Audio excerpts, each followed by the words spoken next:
You know how they say everything happens for a reason? Well, I like to believe that everything will always come together in the end. I find it funny how people believe that they'll be successful without failing, or that they'll be rich without working hard, or that they'll be the change they wish to see without actually taking the time to self reflect in the mirror. I believe that we all have a journey in life, and at the end of the journey, we will always end up where we're supposed to be. And my journey started back in high school. I was getting recruited by D3, D1 schools. I had a D3 coach come in and tell me that I wasn't good enough to play Division I football. And I looked him in the eyes and I said, "Thank you for recruiting me, and that I will not be attending your school." And I turned around respectfully and I walked out the office. I shook his hand and I ended up walking on at the University of Louisville. I was in ROTC while doing that. I had two jobs. And that stuck with me when he told me that I was not good enough to do it. I couldn't take that for an answer, someone putting their limitations on me of what they think I can and cannot do. And some things happened, and I transferred back to James Madison University in state. And right now I'm working on getting my undergrad. And I believe that if I didn't transfer back in state, that I wouldn't have heard about this job opportunity. And I know I might not be the most qualified because of I didn't play at the highest level in the NFL. Collegiately, I only played for 2 years.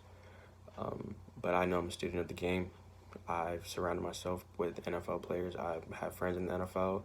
I have a lot of college athlete friends. And when I was playing in college, my head was always in the books. My dad played college. My brother was a collegiate recruit, excuse me. And it's just something that I've always wanted to do. I've always wanted to coach at this level. And I know what it feels like to be overlooked. And I know what it feels like to be an afterthought. And coming from the 757, a lot of the athletes over there, they're going to Clemson and Florida State and Alabama. And I don't understand it. And I don't understand why we have a school like Virginia Tech, who at one point, when we had Michael Vick, we were at the height of college football. We were that team. And it just seems like we cannot get back to that point, but we have all of this talent in the Peninsula District, and we're just not tapping into it. But I think that's what separates me from everybody else, because I understand and I can relate with those kids who don't have anything to eat tonight, that live in Dresden, and the kids who have everything because their parents are amazing, who live in Kiln Creek, and their parents have provided them this life where they'll never have to worry when they go to sleep about their house being robbed because everything is great.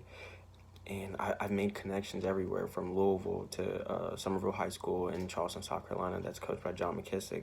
And I'm currently trying to make some connections in Florida, and I'm trying to grow, and I'm trying to get all of the talent that we can and just put it into Virginia Tech, because I know what Virginia Tech can be. And for the longest, I believed that, I was supposed to be one of the key players that turned the program around for Virginia Tech.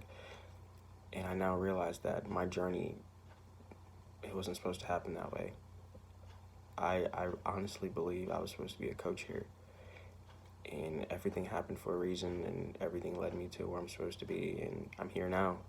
And I understand it's the summer and you have a busy schedule, but if we're able to talk again, I'd love to. I can leave you my card.